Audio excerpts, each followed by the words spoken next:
lakana mun bɛ n'a fɛgɛyalen don kosɛbɛ nin waati ni laban in na sɔrɔdasiw ka baara ka se ka nɔgɔya u bolo mun b'a to u ka se ka takari juguw la Segu mara kɔnɔ ko circulation interdite la nuit o kɔrɔ taama interdilen don sufɛla fɛ i kɛra cɛ i kɛra muso i kɛra faama i kɛra fantan ye maa si kana bɔ ni 21h tɛmɛna ka ni 22h sera ka bɔ dɔrɔn o y'a bannen o ye boli dabilali ye sauf pour les forces de défense et les ambulances en mission sɔrɔdasi minnu bɛ yen n'olu bɛna yaala olu de bɛna yaala dugu kɔnɔ sisan sɔrɔdasiw de bɛna don mobile kɔnɔ ka yaala ka yɔrɔw jateminɛ ka munumunu u ye maa o maa sɔrɔ kɛnɛma u bɛ minɛ ka t'i sɛgɛsɛgɛ sabula a fɔra ko kana bɔli kɛ o kɔfɛ ambulances fana minnu bɛ banabaatɔw ta n'olu bɛ ciw la n'olu ka teli u bɛ taa ni banabaatɔ ye dɔgɔtɔrɔso la olu fana bɛ se ka yaala ko une décision saluée par les citoyens soucieux de paix et de stabilité donc maliyɛnw k'a yira u la k'a fɔ an ka jamana bɛ cogo min na ko sisan an bɛ segin a kan an ka sɔrɔdasiw de wulilen don k'u jɔ jugu minnu bɛ yen n'u bɛ k'u firifiri ka bɔ wo kɔnɔ ka boli k'u bɛ taa bali an ka cɛdenw na o sɔrɔdasiw de wulilen don ka se ka taa tugu o jugu caman na an ka jamana kɔnɔ nin waati laban in na fo bɛɛ ka bɔ o kalama nɔgɔ t'o la Jɛfaga bi yan Ibusi bi yan n bɛ kuma di Ibusi ma Ibusi n ka ɲininkali fɔlɔ bɛna boli mun kan yanni an ka taa attaque ninnu na bi ko Segu ye couvre-feu bɛna daminɛ Segu bi ka sababu kɛ lakana taabolo ɲuman ye e ka yeta ye mun y'a la i bɛ se ka mun fɔ a ko kɔnɔ i fana ye kibaruya jumɛn sɔrɔ a la. Bon en réalité bi ne ka baara kun cayala kosɛbɛ donc ne tun b'a connecté réseau kan ne nali yan de parce que an kɛtɔla ka émission préparé ne y'a dɔn ko couvre-feu bɛna kɛ Segu donc ne tun b'an ka téléphone dayɛlɛ parce que baara fanga kun bonyana n bɛ baara dɔw la. Bon mais je trouve que c'est bien parce que ni gouverneur y'a ye ko situation bɛ cogo min na parce que ani minnu bɛ ɲɔgɔn na o tilefani na u kɛlen ka attaque ka fanga don attaque la u ka attaque kɛ fan bɛɛ. Tiɲɛ don. O y'a fɔ ɲɔgɔn ye k'u bɛna attaque kɛ yɔrɔ caman na o ye jamana yɔrɔ caman lajɛ k'u bɛna attaque en même temps yɔrɔ la donc ni gouverneur y'a ye ko ani minnu bɛ occuper lakana na Segu mara kɔnɔna na le commandant de la région min région bɛ commandé sur le plan militaire n'u y'a ye ko effectivement situation bɛ cogo min na c'est bien ka couvre-feu kɛ pour que sufɛla fɛ u ka se ka lafiya au cas où ni sɔrɔdasiw ye mɔgɔ minnu ye qui sont suspects n'i y'a mɛn k'i nana ɲagami mɔgɔw la dɔrɔn bon o bɛ marifa ci diya quoi a bɛ kisɛ cili diya c'est vrai parce que hali o don ko Tombouctou le colonel Seydou Niangadou ale kun ko a ka intervention na ko ni marifa ci kan bɔra dɔrɔn ko mɔgɔw ka tunun mɔgɔw ka don so kɔnɔ quoi comme ça olu bɛ fɛrɛ mɔgɔ ninnu ma u bɛ se ka mɔgɔ ninnu bɔ population na sinon ni min o kɛra dɔgɔkun tɛmɛnen. Non, au Krakounou. D'accord. Parce que ni au Maquet, bon, c'est pas facile. Il n'a pas de droit qu'on a marfati population na marfati. Il y a quelque chose qui nous marfati population na. Donc je pense que décision numéro nous y a éco c'est ça qu'il faut. Bon ouais, c'est bien. Au Kangaké parce que bah écoute, bella dîner n'y a pas la téléphone na aucun ka action bouillant ka ça. Pour moi, au don on les font à page sans fait. Ils sont en train de jeter toutes leurs forces dans ces attaques. C'est-à-dire, faire un boulot, qui a bien lancé ni attaque de nous là. Et puis après, à mon avis, tu retrouves, tu n'as pas rythme maintenu quoi. Ils ne pourront pas maintenir le rythme. Rythme binadigi, intensité binadigi, vous n'avez tout nous parce que vous avez sur le cas mon chaman sara. C'est vrai. Vous avez sur le affaibli là et tiens un chaman créé, vous n'avez que la tout circulation dans le cas où il est préparé. Donc c'est que quand il y a des décisions minta, couvre-le-feu, il y a Tombouctou, il y aura mon nom nata, donnant nata là. Je pense que c'est bien. Ok. D'accord. Donc, Jɛfaga Idun. Oui, il n'a pas encore fait comme ça. En tout cas, moi, je trouve que c'est une décision responsable. Parce que, voilà, il y a un gouverneur qui est mesuré. Parce qu'il ne faut pas oublier quand même que c'est le gouverneur de toute une région. Donc, il est là, non seulement pour veiller, et aussi pour prendre des mesures. Voilà, ça, moi, je il n'a pas encore effectivement surtout à l'approche de la fête, c'est encore pire. Ni mesure mata avec ce et puis je sais que Madola n'a pas couvre-feu, Madola avait population d'eau, avait 10 mots là quoi. parce que dɔw b'a fɔ ko u bɛ k'an bali ka taga fɛnw kɛ mais il faut que mɔgɔw k'a faamuya k'a fɔ ko a mesure talen tɛ dɔwɛrɛ kama a talen don olu yɛrɛ de ka lakana kama parce que a tɛ taa ten o il faut que a k'a faamuya k'a fɔ ko bien avant que couvre-feu ka na déjà aw tun bɛ vague a ka occupation bɛɛ la aw tun bɛ taa fan bɛɛ yɔrɔ yɔrɔ y'aw diya mais n'i y'a ye u y'a ta c'est parce que olu bɛ fɛn dɔw kalama aw tɛ min kalama il faut que o de ka faamuya olu bɛ kibaruyaw dɔw kalama aw tɛ kibaruya mun kalama olu b'a dɔn k'a fɔ ko danger dɔ bɛ se ka na à tout moment ou bien fɛn dɔ labɛnnen don jugulama fɛ mais aw t'o kalama donc n'u ye mesure ninnu nati k'a fɔ ko bon nin ye mesure ye mesure min bɛ se ka kɛ sababu ye k'aw lakana ka se ka sigida yɛrɛ lakana et je pense que voilà ko ɲɛnaman don et puis j'invite surtout la population de Ségou à respecter vraiment cette mesure là u k'a ta ba la u k'a ta ba la c'est pas que a ta kun tɛ ka juguya tɛ quoi a ta kun tɛ ka u bali u ka fɛnw dɔ kɛ parce que mɔgɔ caman bɛna na fɔ de bon i y'a ye nin bɛna waleya seli yɛrɛ seto don an bɛ ka bɔ yan k'an bɛ taa an ka seliw kɛ Ségou n'a fɔra an bɛ taa an faso la an bɛ taa ɲɛnajɛ an seto la fana k'a fɔ an ɲɛna k'an tɛ bɔ bilen nin ye ko ye ko min n'a bɛ degun non ni couvre-feu ma kɛ Ala k'an kisi ni aw taara k'aw taara ka fêtew la a ka taa ɲɔgɔn ɲɛnajɛw la a ka taa fara ɲɔgɔn kan Ala k'an kisi ni aw taara a ka jɛɲɔgɔn kɔnɔna in na ni ko dɔ y'aw sɔrɔ dun qui en est responsable vraiment qui en est responsable c'est le gouverneur parce que ale de bɛ wele o a fɔ ko wayi ko attaque nin waleya in kɛra nin yɔrɔ la donc pour que k'o bɛɛ éviter aw yɛrɛ ka se ka taga aw ka seliw kɛ ni ma se ka bɔ ka taga i ka occupation na nin seli in na an bɛ dugawu kɛ seliw caman bɛ Ala bolo san wɛrɛ ta o k'a sɔrɔ couvre-feu tɛ yen o k'a sɔrɔ lafiya bɛ yen donc an bɛ se k'an ka seliw kɛ quoi c'est à dire a dabɔkun tɛ juguya parce que j'ai vu beaucoup de commentaires par rapport c'est-à-dire à ce couvre-feu que non nin bɛɛ b'a jira k'a fɔ ko autorités dɛsɛra nin bɛɛ b'a non moi je suis pas d'accord avec ça c'est faux couvre-feu tɛ kɛ dɔwɛrɛ kama c'est pour l'intérêt même de la population parce que a dabɔkun tɛ dɔwɛrɛ pour que ka aw lakana surtout anw yɛrɛ bɛ kɛlɛ min kɔnɔna la il faut que les gens comprennent ça je pense qu'on en a tellement expliqué ici an bɛ kɛlɛ min kɔnɔna la an ko ko c'est une guerre asymétrique c'est-à-dire que i ni jugu yɛrɛ bɛ se ka bɛn i t'a dɔn mɔgɔ min don surtout maa minnu yɛrɛ bɛna ka na wale cɛjugu ninnu kɛ u tɛna tɛni la o u tɛna c'est-à-dire que u tɛna sawura la k'a fɔ i bɛ se k'a dɔn ko nin ye nin ye nin ye Kari Masina i tɛ se k'o dɔn a la quoi donc n'a ma ɲɛ k'a fɔ ko u bɛna population de ka sawura kɛcogo la à la population a mesure de temps. Et d'ailleurs, c'est pourquoi, même au-delà même du couvre-feu qui a été décrété, là, où est fait. Moi, j'ai tout le temps invité les Maliens et j'invite encore les Ségouviens, qui font un foko, ou non seulement au couvre-feu respecté, mais au qui sont vigilants, qui regardent, c'est-à-dire de partout, parce que peut-être mais i bɛ se ka kunnafoni di tu vas rester dans l'anonymat i tɔgɔ tɛ fɔ i jamu tɛ fɔ a fana bɛ kɛ sababu de ye ka lakana tigilamɔgɔw fana k'u dɛmɛ u ka baara la donc bɛɛ k'a k'a kungo ye bɛɛ ka mɔgɔ kana n'a kɛ i n'a fɔ voilà nin dabɔra de pour que k'an bali k'an ka fɛnw kɛ ou bien a dabɔra parce que u tɛ se ka lakana nati non an bɛ fɛn dɔw bɛ yen anw tɛ fɛn dɔw ye ou bien anw tɛ fɛn dɔw kalama mais mɔgɔ wɛrɛ bɔ o kalama et sachant que minnu bɛ décision ta walasa a ka se ka waleya olu bɛ fɛn dɔ de kalama jamana ko la mɔgɔw tɔ tɛ min kalama. O ye tiɲɛ ye yanni ka kuma di Ibou Sy ma hali bi Maliyɛnw an b'a ɲini aw fɛ hali bi bɛɛ ka fara ɲɔgɔn kan an k'an ka sɔrɔdasiw dɛmɛ kosɛbɛ c'est très important surtout que nin seli ɲɛkɔrɔma in na n'a t'a kalama an b'a fɔ aw ye a bɛ dɔgɔkun kelen bɔ Bamaciw wulilen de don u deliku la u tun bɛ ɲinɛ wo kɔnɔ u tun bɛ toto wo kɔnɔ nka a bɔlen b'a fɛ jikalama surula u ka wo kɔnɔ n'u ni kɛmɛ ni dafalen bolila ka bɔ k'u bɛ boli ka t'u ɲɛsin an ma tun nka a ko tɛ kɛ basi ye ko mun ko n'a na bɛ dɛsɛ sabula juma tɛmɛnen tout près Ibou Sy yɛrɛ tun bɛ kɛnɛ kan an da bɛna tila ka se o fana ɲininkali ma anw ka sɔrɔdasi minɛnw caman de bɛ yen minnu bɔra Laginɛ yan fan fɛ ka don Mali kɔnɔ yan tuguni jamana ɲɛmɔgɔw bɛ ka sɔrɔdasi minɛn caman san ka se ka taa n'a ye kɛlɛkɛyɔrɔ la ka taa di an ka kɛlɛkɛdenw ma nin waati in na an kana ɲinɛ sɔrɔdasi famille mɔgɔw kɔ mɔgɔ bɛ yen ko o b'a kalama k'a fɔ sɔrɔdasi du dɔ ye nin ye n'i bɛ se ka dɛmɛ mun kɛ ka ɲɛsin u ma o kɛ n'i bɛ se ka dugawu mun kɛ a kɛ sabula ni cɛden minnu bɛ kɛlɛkɛyɔrɔ la u bɛ ka anw de lakana u bɛ ka nin baara ɲuman mun kɛ a baara ɲuman tɛ se ka taa fiyewu n'an bɛɛ ma an yɛrɛ fanga fara ɲɔgɔn kan ka se k'u dɛmɛ a kɛcogo ɲuman na k'a yira u la k'a fɔ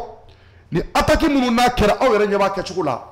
jamana ɲɛmɔgɔw fana wulilen don k'u jɔ a ko la kosɛbɛ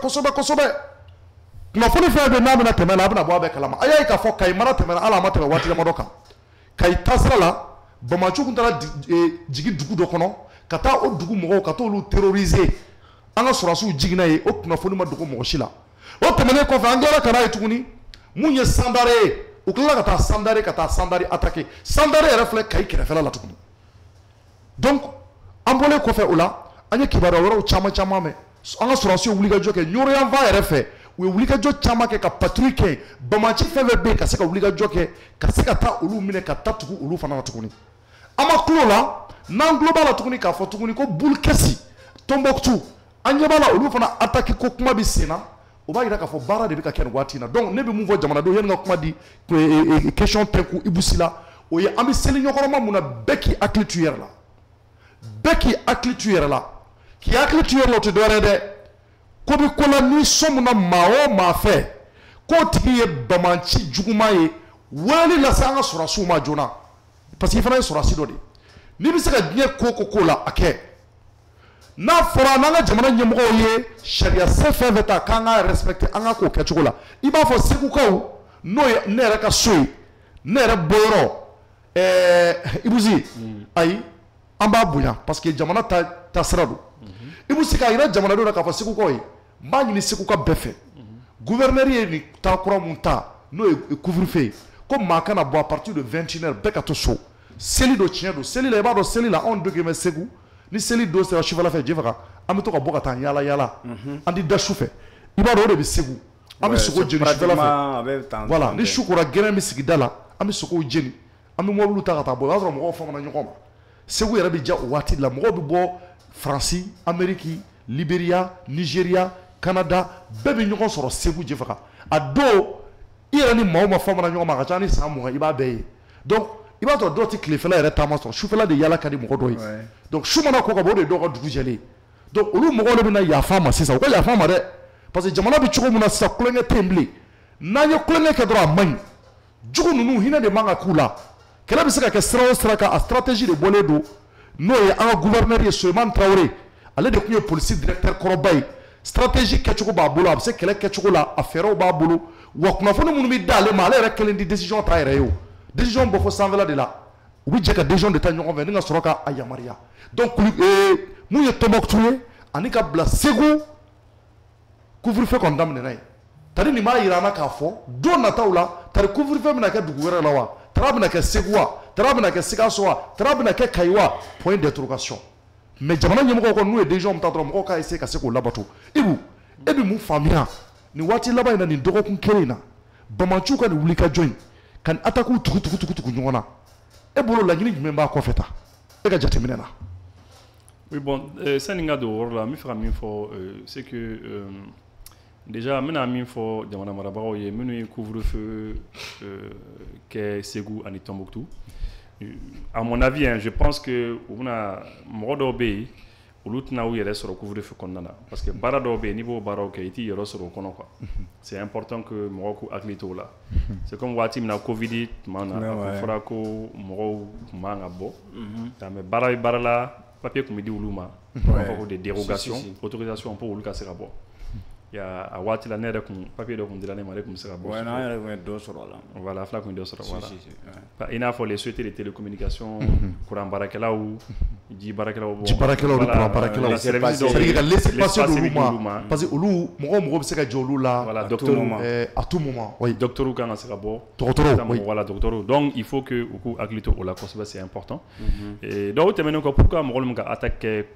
à fond tile fɛn na en fait bon ko je pense que ko ninnu bɛɛ dɔlen don ka ban ko bɛɛ dɔlen don ka ban quoi c'est-à-dire on ne peut que ka to ka segin kuma kan dɔrɔn quoi sinon ko bɛɛ dɔlen ka ban jugu minnu bɛ ka Mali attaquer ka Burkina fana attaquer ka Niger attaquer u bɛ fɛ ka correction de di anw ma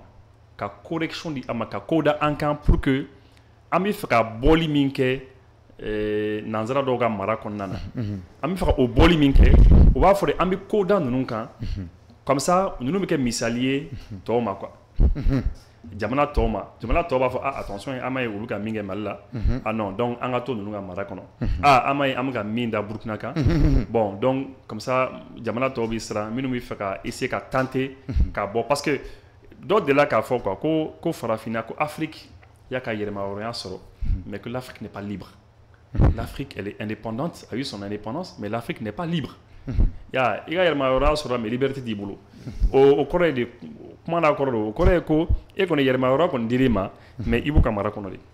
o kɔrɔ ye ko e kɔni ka jamana a fɔra k'i ka jamana ye ta ye mais i ka dugu jukɔrɔla fɔlɔw ta de ye fɛn bɛɛ y'o ta de ye. wale la i tɛ se k'o kɛ f'olu ka jɛn n'a ye. wale i tɛ se k'o kɛ f'u ka jɛn n'a ye. F'u ka jɛn n'a ye. bon o kɛlɛ de bɛ sen na quoi u dimi don parce que u b'a fɔ ko nin jamana saba bon u bɛ fɛ ka bɔ nanzara ninnu ka mara kɔnɔna na donc f'an ka ko da u kan an bɛ mɔgɔ ci u ma mɔgɔ minnu bɛna u faga fo don dɔ u b'a dabila bon c'est la raison pour laquelle an kɛrɛfɛ jamana dɔw bɛ yen u tɛ se olu ma pourtant terroriste ka frontière dɔn terroriste b'i frontière dɔn yɔrɔ o yɔrɔ o kɔrɔ ye ko tɛ terroriste ye tuguni dɛ. o tɛ banci ye tuguni dɛ. o tɛ banci ye min b'a fɔ ko bon n tɛ don Mauritanie ya mais n bɛ don Mali kɔnɔ. surtout ko n ka laɲini ye ala ko ka sabati mais ala ko kan ka don o jamanaw fana kɔnɔ. voilà ko ala ko quoi ni ala ko kɛlɛ kɔni don o man ka limiter anw na. o man ka limiter anw na. il y a des humains dans les autres pays. u fana kan ka se ka convaincre ka don silamɛya la. u tɛ taa Algérie. u dɔw bɛ na attention yan Algérie non yamaruya t'an bolo ka taa Algérie gosi mais an ka taa Mali gosi. u tɛ taa Côte d'Ivoire non yamaruya ma d'aw ma pourtant an ni Côte d'Ivoire tɛ frontière ni fɛnw bɛ yen. donc i b'o jateminɛ an ni kɛrɛfɛ ani mɔgɔ caman bɛ frontière la Sénégal ninnu filɛ u kɛlen ka jamana dɔw to yen. c'est là qu'il b'a donc ko ni ɲɛsin bɛ Mali de ma Maliens de ma mais les autres pays u b'olu to yen. bon c'est vrai que tilefani na u bɛ balila ka don Bénin ka to ka Bénin gosi dɔɔni ka tila ka bɔ u bɛ Bénin gosi ka bɔ mais n'i y'u ye a bɛ k'i ɲɛna ko mɔgɔ t'u contrôler quoi ko mɔgɔ t'u maîtriser mais mɔgɔ b'u contrôler parce que don dɔ la armée malienne de la k'o koron delili kɛra kan k'u to yen ko dɔw ko u bɛna yamaruya ko b'a f'u ɲɛna k'u kana attaque kɛ tuguni c'est là que an yɛrɛ y'a dɔn effectivement ko mɔgɔ dɔ de bɛ yen minnu bɛ fɛnw bɛɛ d'u ma ka moto d'u ma ka fɛn bɛɛ d'u ma pour u ka attaque kɛ donc pour i ka question jaabi attaque bɛ ka caya ni tilefani na parce que u b'i fɛ ka correction de d'an ma olu bolo ni attaque cayara sisan fan bɛɛ bon population bɛna muruti ni population murutina population bɛ révolter donc a bɛ na ni fanga binni ye donc ni fanga binna sisan minnu bɛna kura ye fanga na mɔgɔ kura minnu bɛna ka na fanga diriger donc population dɔw bɛ se k'a miiri ko terroriste ninnu bɛna an to yen mais u t'an to yen moi je me rappelle ne delila k'a fɔ en 2019 novembre 2019 ka ɲini jamanadenw fɛ a y'a partager kosɛbɛ presse k'an ka sɔrɔdasiw ka images bila voilà tɛmɛ ni kɔrɔ fɔ ye voilà en novembre 2019 ne kun delila ka invité radio Clédou la Kasum ka émission na i n'a fɔ aw yɛrɛ bɛ ne wele cogo min na yan ne delila ka invité yen nɔ a don Karim Keita tun bɛ plateau kan kɔrɔ Abdelkader Keita c'est vrai je me rappelle Abdelkader Maïga pardon ani Nusar tun bɛ yen a don ne ye kuma dɔ fɔ a kuma kɛra ne ma baara ye parce que ne bɔnnen studio kɔnɔ dɔrɔn mɔgɔ dɔw ko ne sanna Karim Keita fɛ ko Karim Keita ye wari di ne ma ko ne bɛ ka a fa dɛmɛ k'a donna tan a bɔra tan bon ne ko de toute manière moi je m'en fous de ce qu'il pense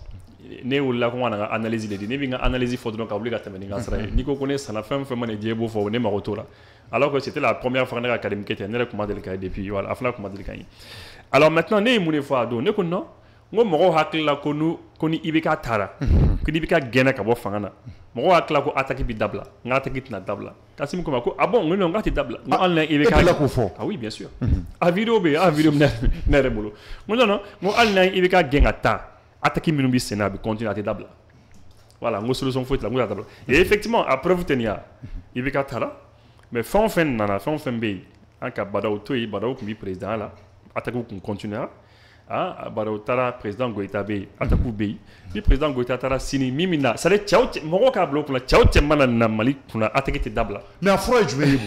o tuma an bɛna to tan fura kelen pe dɔrɔn de b'a la parce que an bɛ ka minɛnw sɔrɔ mais an ɲɛ b'a la hali bi Bamaciw c'est à dire i b'a fɔ ko Bamaci ninnu b'u droguer de jɛ faga ka to parce que mɔgɔ n'i kunkolo ka ɲi n'i dafalen don n'i kunkolo ma tiɲɛ ni fa ma don i la jɛ faga e bɛ se ka kan kuturu ye cogo di k'i ɲɛsin a ma kan mun bɛ yen ni bɛrɛdɛn b'u bolo dusɛti b'u bolo drone b'an bolo pankuruw b'an bolo mugujuguw b'an bolo jɛ faga roquettes b'an bolo e bɛ se ka taa i ka moto ka moto boli dɔrɔn ka t'i ɲɛ jɔ kan kɔnɔ ka mugu ci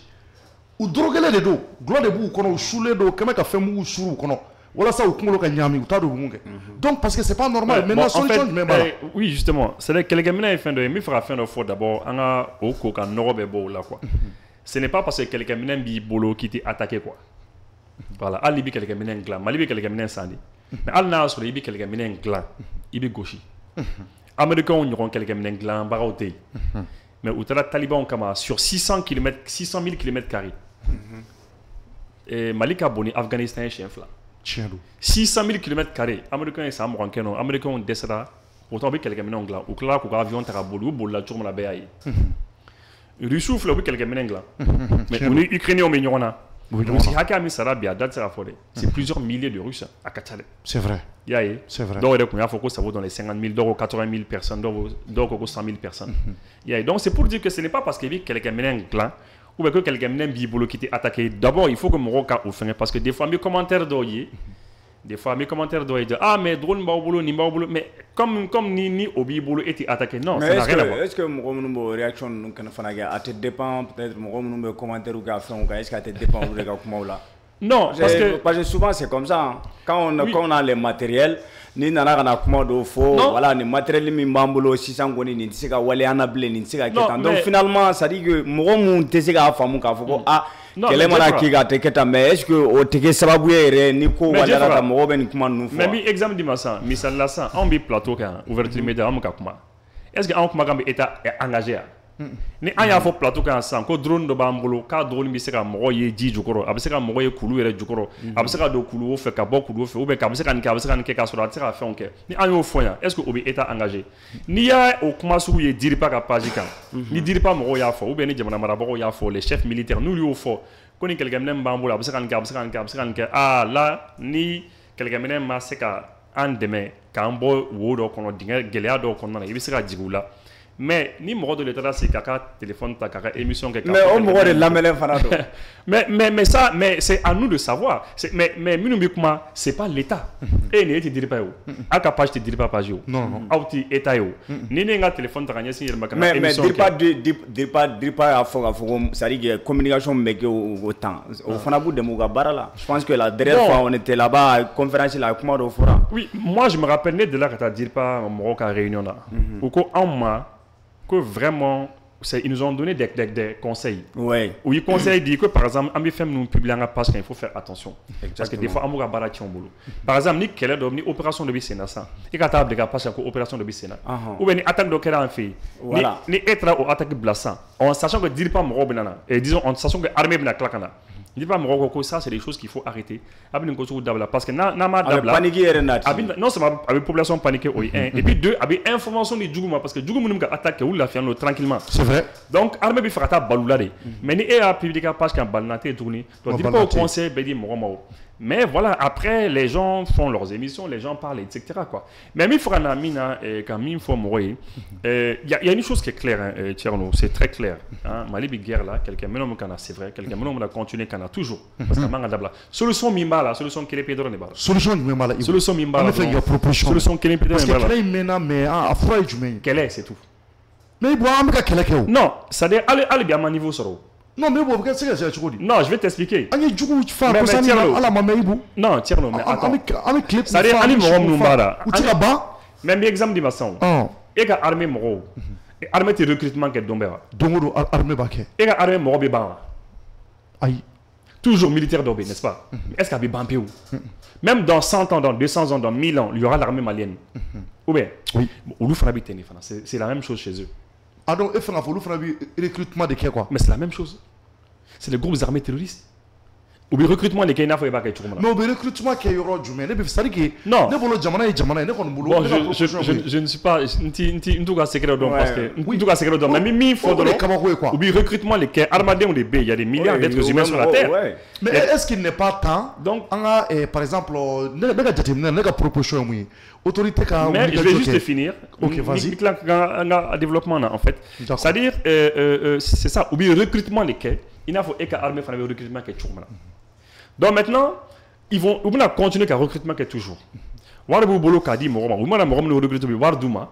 ou bien quelqu'un mélange sanga duma, ou vous blako aita, ou vous formé, ou bien drone duma c'est ça. Désormais maintenant, vous ka drone kamikaze duma, le drone modèle voro bu duma, ou bien renseignement duma ka fo bon moroma no bien fait, aita ou non fait. Donc maintenant, la solution est mieux, c'est que on a recrutement qui est toujours recruté, oui, hein. Deuxièmement, on a un moro formé. Troisièmement, équipé. Car on a un territoire bien maillagé. C'est-à-dire surtout quand on a un bon territoire pékin. Afin que, au moment où yoro fait, il vous contrer. Mais maintenant, ni un territoire, c'est un exemple. Mali ka bɔ i n'a fɔ Afrique de l'Est jamana 9 jamana 8 jamana 9 ɲɔgɔn na parce que i bɛ se ka Afrique de l'Est jamana 9 ta jamana 10 ta i bɛ se k'a bɛɛ don Mali kɔnɔna na Mali ka bɔ donc spécialistes b'a dɔn sɔrɔdasi hakɛ min kan ka kɛ Mali kɔnɔ pour que se ka Mali sécuriser les spécialistes ils savent comme les militaires si toi par exemple misala si toi tu as 50 000 hommes ou bien 40 000 50 000 60 000 hommes peut-être que Mali kɔnɔ il faut ni jamana dɔw ta ils vont te dire ni ko k'i bɛ calculer sur le cas peut-être qu'il faut 500 000 hommes 600 000 ou bien 800 000 hommes on sait pas donc c'est pour dire que en tout cas il faut qu'un maillage kɛ ka territoire maillage kɛ il faut des militaires partout il faut des camps ka maillage kɛ pour que au moins d'abord ça sera fait et la formation tiens formation bi inciter formation kan pourquoi parce que lorsque par exemple mɔgɔw bi u disi gosi ko les militaires tchadiens a kuma mana tuma o tuma mɔgɔw b'a fɔ ko tchadiens forno mais tchadiens bi kɛlɛ la kabini 1965 kabini 1965 u ka guerre civile fɔlɔ wulila fo 79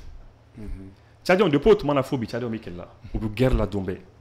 u ka généraux u ka mɔgɔ bɛɛ bɛ guerre la donc c'est des gens u bɛ guerre la depuis 50 ans 60 ans bon o tigilamɔgɔw a ma guerre dabila a ma kɛlɛ dabila bon o tigilamɔgɔw a bɛ se kɛlɛ la ils sont aguerris c'est des gens ils peuvent se battre ni e ka armée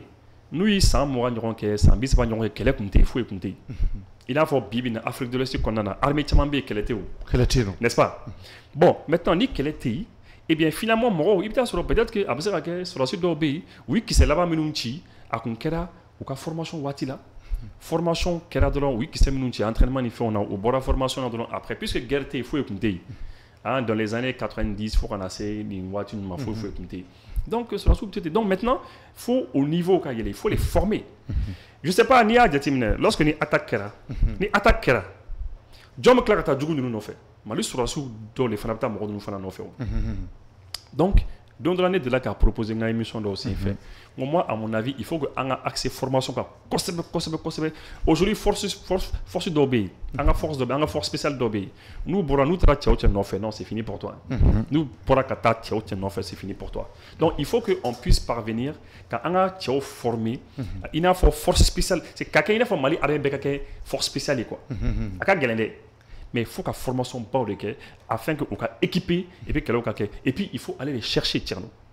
oui ka taa jugu ɲini il faut aller mais yɔrɔ mun fana nafa ka bon i bolo ne bɛ n'o fara i ka kuma kan parce que aujourd'hui moi j'ai constaté quelque chose Jefara i b'a dɔn kosa in na bamaci minnu taara gendarmerie la Falajɛ ka taa an ka denmisɛnninw ka taa bagu ma ka taa attaquer je ne sais pas n'a y'a jateminɛ ne ka jateminɛ de don dɛ n m'a fɔ mɔgɔ wɛrɛ dɛ maa dɔw minɛnen u cɛ la olu mɔgɔ dɔ sɔrɔla mɔgɔw bɛ dɔw y'a filmé u ko di k'olu k'u taara olu nɔfɛ u ka dugu la cɛ ko k'ale bɛ bɔ Nampala ko dugu dɔ bɛ fila dugu dɔ bɛ kɔfɛ yan fɛ ko Nampala n'i ma fili a y'o de fɔ dɛ k'ale bɛ bɔ yen o Nampala in a y'o tɔgɔ fɔ a ko k'u taara olu nɔfɛ k'u y'a fɔ olu ye k'ale tun taara fɔ dɔ ye a tun bɛ ka expliquer quoi mais ale yɛrɛ tun t'a dɔn u bɛna na mun na u y'olu cɛ dɔrɔn ale sɔnna ka tugu maintenant ne ka proposition ye jumɛn ye o ye État ka commission dɔ bila sen kan pour que ka jamanaden minnu bɛ nin laminiw na u ka sensibilisation caya k'u informer quoi k'u informer par exemple a dɔnnen don ko Bamaciw ka ca secteur minnu na dɛ k'o denmisɛnninw caman fara ɲɔgɔn commission dɔ ka sigi minnu ka baara ka bɛn o dɔrɔn ma u ka taa o dugu ninnu na denmisɛnnin minnu bɛ yen cɛkɔrɔba minnu bɛ yen dugutigi k'a maa bɛɛ fara ɲɔgɔn kan u kana faamu ma dɛ kalo o kalo ka t'u nɔ sensibilisation na a y'o kɔlɔsi parce que maa minnu bɛna don aw la k'a fɔ k'a ka tugu kɔ ko ka anw kɛlɛ u bɛ talen ka na ni écran dɔ yɛrɛ ye parce que ko tɛ kulonkɛ ko ye quoi non ka taa ni écran dɔ yɛrɛ sensibiliser non mais c'est qu'il est en train de dire moi j'avais une fois c'est ça ka taa ni télé belebeleba dɔ ye ka taa ni lakɛrɛ yɛrɛ ye ka a ɲɛf'u ye i b'a fɔ u bɛ k'u kalan c'est à dire que n'aw nana ni marifa jugu in de bɛ anw bolo n'i y'a ci maa kunkolo la dɔrɔn a tigi kunkolo bɛ yɛrɛkɛ fila ye ni marifa fasugu in de bɛ yen bon maa minnu bɛ nin kɛ u ka laɲini ye nin de ye silamɛw tɛ u bɛ taa n'o sensibilisation fasugu bonyana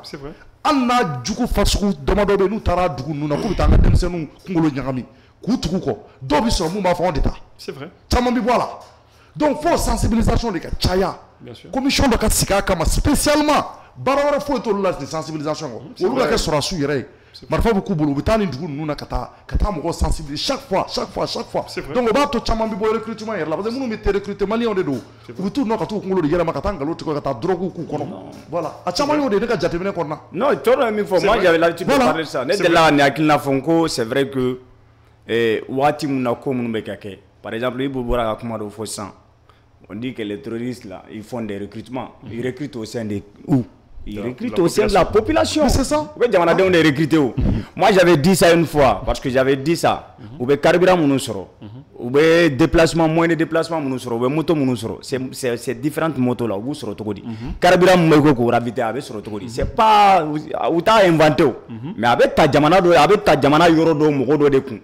dɔw bɛ se k'a kɛ peut-être wariko kama dɔw yɛrɛ bɛ se k'a kɛ siraɲɛ kama maintenant c'est vrai recrutement kan ka kɛ on doit faire un recrutement massif mais le recrutement ça demande beaucoup d'argent. Ça demande beaucoup d'argent. Formation min fana I bɔra k'a fɔ tuguni formation in fana ça demande beaucoup de moyens parce que surtout an bɛ wagati min na I ko sisan la guerre que nous faisons face là c'est pas une guerre conventionnelle c'est une guerre asymétrique mais je parle ça dit que sous le contrôle de l'ancienne intervention de feu Amadou Toumani Touré a tun bɛ k'a fɔ a ka kuma la ko wagati mun na ni ça dit kabiri wagati mun na kɛlɛ in kun bɛ ka bɔ k'ale tun ye wele bila farafinna bɛɛ ma k'a fɔ ko ale yɛrɛ ye kɛlɛkɛla ye olu ye kɛlɛ minnu kɛ ani nin kɛlɛ min bɛna waleya k'u tɛ kelen ye donc il est temps kabiri o wagati ko formation dɔw ka kɛ dans ce sens ko mais malheureusement a ko ma kɛ ko mais kɔfɛ a tilara ka n'a ye k'u ye G5 Sahel sigi 5 ans a y'o kuma fɔ a ka interview laban na donc ça dit déjà que depuis fort longtemps lui il avait vu cette idée maintenant par rapport à la formation c'est bien surtout Bamanchi ko minnu bɛ terrorisme ko minnu bɛ diɲɛ kɔnɔ bi la bi in na a ka kan formation ka kɛ dans ce sens là mais moi je pense aujourd'hui que n delila k'a fɔ Thierno filɛ ka segin a kan et n bɛ n sinsin a kan tuguni o de ye il faut sensibiliser sensibiliser dans le sens que an ka autorité minnu bɛ les autorités locales là i n'a fɔ gouverneur i n'a fɔ sous-préfet i n'a fɔ maire minnu bɛ il faut que u ka déplacer c'est-à-dire que de commune en commune c'est-à-dire que de village en village pourquoi pas ka taa ɲɛfɔli kɛ mɔgɔw ye parce que caman bɛ yen mɔgɔ caman bɛ yen i bɛ taa sɔrɔ u bɛ don ko in na par peur dɔw bɛ yen u bɛ don a la parce que sɛgɛn b'u la dɔw bɛ yen parce que u bɛ don a la parce que dɔw bɛ don a la mun na parce que hakilina dɔ de bɛ taa f'u ɲɛna voilà bon i b'a dɔn an bɛ ka nin kɛlɛ in kɛ an bɛ ka kɛ an ka siya de kama an bɛ ka nin kɛlɛ kɛ an bɛ ka kɛ an ka diinɛ de kama an bɛ ka nin kɛlɛ in kɛ parce que ninnu tigilamɔgɔw ye nin juguya ko de ɲɛsin an ma alors que à la base i bɛ taa sɔrɔ o ti tɛ tiɲɛ maintenant e bɛ se ka ladon a kɔnɔna la k'a fɔ ko parce que a fɔra ko wayi ko an ka siya ko kɛlɛ de don donc ne bɛ kɛlɛ kɛ n ka siya kama e bɛ se ka don i yɛrɛ sɔrɔ a kɔnɔ parce que ko wayi bon wariko bɛ n na e bɛ se k'i yɛrɛ sɔrɔ a kɔnɔ fana ko parce que voilà a fɔra de k'a fɔ diinɛ ko kɛlɛ de don alors que o si tɛ tiɲɛ maintenant i bɛ taa sɔrɔ maa caman bɛ a kɔnɔna la olu yɛrɛ de ils sont victimes même parce que i bɛ donna ko dɔ kɔnɔna la ko min yɛrɛ min fɔr'i ani ko jubaju ye tɛ min ye ni ko in sɔrɔla i yɛrɛ b'o kɔnɔ comme victime de o donc il faut une sensibilisation c'est-à-dire qu'il faut beaucoup sensibiliser ka sensibilisation kɛ ka campagne de sensibilisation kɛ ka moyens bon moyens ça demande aussi de moyens parce que il faut que moyens fana ka di pour que walasa nin ko ninnu bɛ se ka ɲɛfɔ mɔgɔw ye cogo min na parce que i b'a dɔn nin kɛlɛ in an ka tiɲɛ fɔ dɛ kɛlɛ in i yɛrɛ y'a fɔ cogo min na armement bɛ san et moi c'est tout le temps c'est toujours ce que je dis depuis fort longtemps n ko maliyɛnw k'a bila u kun na k'a fɔ ko armement sanni kɔrɔ tɛ k'a fɔ ko kɛlɛ bɛ ban sini ça j'ai toujours dit n ko armement sanni kɔrɔ tɛ k'a fɔ ko kɛlɛ bɛ ban sini mais armement bɛ san de parce que an mago bɛ armement na donc armement minnu bɛ san fana ka na armement don minnu bɛ na an ka jamana kɔnɔna la k'a sɔrɔ peut-être an kun t'u utiliser mais kuraw de u nana i n'a fɔ an ka ministre yɛrɛ y'a fɔ cogo min na minɛnw de don minɛn minnu nana ni an mako b'a minɛnw na ni u minɛnw b'an servir donc pour que olu yɛrɛ ka c'est-à-dire que o opération n'a fɛnw ka daminɛ i n'a fɔ par exemple kanko bɛ ka daminɛ i n'a fɔ i yɛrɛ ye min fɔ recrutement massif kan ka kɛ et puis formation ka kɛ an ɲɛ b'a la nin wagati laban ninnu na kan caman bɛ ka bila région caman na pratiquement maintenant o ye tiɲɛ o bɛ kɛ o mais bien avant ça moi je pense quand même quand voilà il faut vraiment une sensibilisation voilà il faut vraiment une sensibilisation mais je suis d'accord avec vous non tiens parce que une sensibilisation ma kɛ Ibousi a kɛ to 2 minutes parce que c'est grave parce que attaquer mun kɛra concert ne ye faamuyali dɔ sɔrɔ parce que b'a dɔn fitinin u nana ni minnu yɛrɛ ye hali Bamakɔ i b'a dɔn ala mɔgɔw tun t'a dɔn u bɛ ka taa yɔrɔ min e n'ala cɛ ni mɔgɔ yɛrɛ n'i kunkolo ka ɲi i dafalen don ko fa t'i la c'est vrai k'i droguelen tɛ e bɛ sɔn ka na don cogo di dugu belebeleba Bamakɔ ɲɔgɔnna duguba k'i tilen ka to aéroport la k'i tilen ka taa Falajɛ Sema Tour d'Afrique yɔrɔ la est-ce que kunkolo ka ɲi est-ce qu'il b'a dɔn i bɛ ka mun kɛ yan mais ale cɔrɔ o ye mɔgɔ minnu ka dutigi minɛ a n'a ka denmisɛnninw c'est à dire que i bɛ dutigi kelen minɛ i bɛ taa sɔrɔ a ka denmisɛnninw bɛɛ b'a la o bɛɛ kɛra Falajɛ ta in na an ye mɔgɔ dɔw ye a minɛra u b'a fɔ ko nin y'a denw nin ye nin ye donc o bɛɛ cɔrɔ ye min fɔ o de don quoi non c'est vrai c'est à dire diɲɛ armée bɛɛ b'o an bɛ village ninnu ye réalité dɔn koyi ni e den bɛ yen sisan e ka kɛ cɛkɔrɔba ye sisan ni u sera ka e sɔrɔ e ka famille bɛɛ bɛ don a la an bɛ village ninnu ye réalité bɛɛ bɛ don a la parce que bɛɛ b'a fɔ ko ne fa bɛ nin na ne yɛrɛ bɛ don a la n fa bɛ ka min kɛ tiɲɛ don wa nkalon bɛ n fa bolo wa n ka sira foyi t'o la parce que ne fa don a ye n wolo alors que ni sensibilisation bɛ yen a bɛ se ka lafaamuya mɔgɔw la k'a fɔ ko i fa bɛ wale dɔ kɛ a man ɲi. Je suis entièrement d'accord avec vous. Hein. C'est-à-dire, je suis totalement d'accord. C'est-à-dire que Aïmin Fo, c'est ça. À Fla, les béquets n'ont fait. C'est-à-dire qu'elle est béquet. Voilà. Opération militaire ou bé, Aboutou Nini, Fambé. En même temps, à Okofé, systématiquement, Morobé, une sensibilisation. Exactement. Car faut bon, actuellement, Diamana Kono. Quel est dans les pays, Moro dans les pays, ou bien oublie casser Auma. Voilà. Nous c'est Auma, ou bien essayer qu'à faire couper Wardi, ou bien couper Ninke, ou bien à Auchou sur la soula. Ah bah là-bas lui ça aille. Ça. Mais on ça donc à Kanason, habita. Et puis voilà, parce que au bido fana mene fangana kutu kuko. Exactement. Parce que nous qu'on a cassé Doudou là, parce que on va le sur la soula Doudou là. On va faire bon abutu encore fangana. La dernière fois d'or banana tout voilà. Oui le fera voilà. Tu vois. Mais alors sensibilisation fana be se ka kɛ. Par exemple ni formateur dɔw taara minnu bɛ kɛlɛw kɛ cogo ɲɛdɔn ka taa nin dugu ninnu na k'a fɔ ok n'u nana k'a sɔrɔ anw tɛ yɔrɔ minnu na k'aw diyagoya n'an ma tugu an kɔ an b'aw faga a b'a kɛ tan a b'a kɛ tan a b'a kɛ tan a b'a kɛ tan. Mais u bɛ se ka sauver cogo min na. Je vais même te donner un exemple. Je vais même te donner un exemple pour vous dire que Aga idée et effectivement je suis d'accord avec ça. C'est-à-dire même les médias sociaux là. Et Tierno est naissant et Biladje Fambeo. Allez village où qu'on dit les gens vous connaissent. Oui. Mais si l'État fait un programme de 5 ans de formation, médias sociaux, la presse les radios, les télé, tout, information bi circuler, watu be ou wati mina morobe kuma programme ka fo attention et mimika émission la main, les babanti ou de be nous c'est aka dugu la kubi audonna akana son parce que habita mais nous au programme qui est ça ni médias be commencer à ko fo amana ke chocho akibara be c'est dugu na voilà sur le coro il y a né au programme à chaque fois que nous on a parlé ici là à chaque fois qu'on a parlé de ça dit que les munu be bianga moka Chorno et moi là, nous avons tout le temps dit que B, Keleketche, Mounumanga village, là, Nao Somina, Aïmo informé, Aïninketa. On a tout le temps dit ça ici. Voilà. Et puis, parce qu'on a essayé, voilà, on a essayé de les sensibiliser qu'à fouiller pour Mounumbe Carburant Douma, Kana Carburant Douma, Mounumbe Ninka, Kana Koué. Deux fois, on essaie de passer le message. Mais il y a mille fois, s'il y a vraiment un programme. Min bɛ tali k'a ko kan yɛrɛ o bɛ kɛ sababu yɛrɛ de ka fɛn caman bɔ a la quoi caman et puis a bɛ kɛ sababu ye ka caman kisi fana i n'a fɔ a sera yɔrɔ minnu ma ou a ma se yɔrɔ minnu ma bien avant k'a ka s'u ma déjà ça déjà trouverait que mentalement ils sont prêts quoi donc n'a fɔr'u ɲɛna k'a fɔ ko hali u bɛna ka na fɛn dɔw kɛ u bɛ se ka moyen dɔ sɔrɔ min bɛ kɛ sababu ye ka lakanabagaw informer ka sɔrɔ tiɲɛni ma dɔ ye et puis olu yɛrɛ fana m'u yɛrɛ sɔrɔ a kɔnɔ quoi parce que caman a fɛnw ka ca quoi a caman de bɛ yen a causes ka ca quoi. dɔw bɛ a cause ka ca dɔw bɛ don a la c'est à dire que wariko la dɔw bɛ don a la siyako dɔw bɛ don a la nin na a caman quoi alors que a si tɛ tiɲɛ donc ni sensibilisation kɛra ka yira k'a fɔ ko fula tɛ nin ye bamanan tɛ nin ye numu tɛ nin ye c'est à dire que mɔgɔ si maa si siya tɛ nin ye parce que siya kɛrɛnkɛrɛnnen tɛ bɛɛ bɛ se k'i yɛrɛ sɔrɔ nin kɔnɔ siya bɛɛ bɛ se k'a sɔrɔ a kɔnɔ donc an kana kɛ ko siyako don siyako tɛ dɛ mɔgɔ jugu ko de don et puis u bɛ na ko ala ko tɛ tiɲɛ u bɛ ka min fɔ ko ala ko o tɛ tiɲɛ an bɛ ala ko mun don o tɛ tiɲɛ o tɛ nin ye wa ala m'a fɔ k'a ka taa bi mɔgɔw kan mɔgɔ minnu bɛ seli mɔgɔ minnu bɛ sun aw bɛ taa olu bɛ taa bi yɔrɔ dɔ la u b'a fɔ ko wa k'an nana n'an ka silamɛya i bɛ taa sɔrɔ misiri dɔw bɛ yen a ka ca ni san 1000 aw bɛ se ka taa silamɛya ko jumɛn fɔ o yɔrɔ la donc nin bɛɛ de kan ka yira mɔgɔw la pour que mɔgɔw k'a faamuya k'a fɔ ko ninnu ye mɔgɔ juguw de ye mɔgɔw de don c'est à dire que u kɛlen don ka silamɛya ou bien ka siya ko ou bien diinɛ ko ta ka birifini biri u la pour que u ka fɛrɛ mɔgɔw ma k'a sɔrɔ u t'o kɛlɛla yɛrɛ faut de ka fo quoi c'est ka t'a la donc quelle est stratégie il faut sensibiliser et puis alors yɛrɛ minnu bɛ réseau kan maliyɛnw hali aw minnu fana bɛ ka anw lajɛ voilà il faut a ka duguw la partager a ka kumaw lase kosɛbɛ bɛɛ de kan k'i yɛrɛ considérer comme soldat c'est clair parce que Mali bɛ yɔrɔ min na bi ni e fa tɛ kɛlɛkɛyɔrɔ la i dɔgɔkɛ dɔ bɛ yen walima i terikɛ den dɔ bɛ yen walima i kɔrɔmuso den dɔ bɛ yen walima i bɛ dɔ dɔn o balimakɛ dɔ bɛ kɛlɛkɛyɔrɔ la armée la an bɛ segin a kan n tɛ armée fɛn bɛ o t'a la n'i ye malien kɔni ye ka bɔ kɛ jamanaden bɛɛ de kan ka est-ce que armée famille soutien bɛ Mali kɔnɔ armée tɛ famille min kɔnɔ o famille tɛ o famille tɛ anw yɛrɛ terikɛw caman bɛ an balimaw caman bɛ kɛlɛkɛyɔrɔ la an dɔnbagaw caman bɛ yen donc ça fait très mal an k'a ye k'a fɔ ni gɛlɛya bɛ ka taa nin cogo la k'an fana se ye mun ye k'an t'a kɛ a y'an ka vidéo partager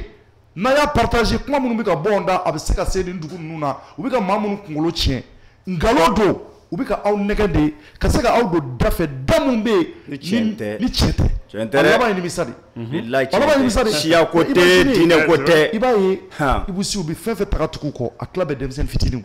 denmisɛnnin minnu bɛ yen u tɛ se foyi la mais Thierno don dɔ la cɛ dɔ ye ne wele ka bɔ Côte d'Ivoire i ka kuma latigɛ tɛ quoi tu m'excuses don dɔ la cɛ dɔ ye ne wele ka bɔ Côte d'Ivoire kɔnɔna na a ko ne ma ko Ibou ko n bɛna kuma dɔ fɔ ye ko dugumakalanko min bɛ sen na ko faites attention a ko ma k'ale tɛ média sa ninnu fɔ ka taa ko y a pas de problème quoi mais ko dugumakalanko ninnu que parce que en fait n'u y'i hakili ɲagami ka ban c'est fini hein o bɛ taa kuma dɔ don i kun na kalankɛyɔrɔ ninnu na mais c'est fini. C'est tellement fait. On est endoctriné. Koufa Kundo de là. C'est ça. Oui, Amadou Koufa Kundo de là. Amadou Koufa Kundo de là. Donc, dans le pays, il faut que Wati de là, Jamana ka essayer ko lajɛ ka lajɛ voilà o bɛ mɔgɔw endoctriner yɔrɔ jumɛn de bɛ yen ni u bɛ mɔgɔw endoctriner ka mɔgɔw don ka fɛnw kɔnɔna na yɔrɔ jumɛn a bɛ kɛ yɔrɔ jumɛn a tɛ kɛ an ka ekɔliso minnu na ok olu bɛ to yen mais a bɛ kɛ yɔrɔ minnu na i n'a fɔ dugumakalanko ninnu il faut faire extrêmement attention ni yen nɔ de ni y'u y'a dɔn k'a fɔ ka enquête kɛ ka sɛgɛsɛgɛli kɛ i tɛ girin ka taa o k'a ten quoi mais i bɛ jateminɛ de kɛ fɔlɔ k'a lajɛ o denmisɛnnin ninnu b'u bolo cogo jumɛn n'a y'a sɔrɔ u b'u hakili ɲagami ka idéologie dɔ don u kunna parce que idéologie mana don mɔgɔw kunna c'est fini hein. C'est fini. Donc il faut voir, c'est des choses qu'il faut voir. À fond, quand on s'est relâché,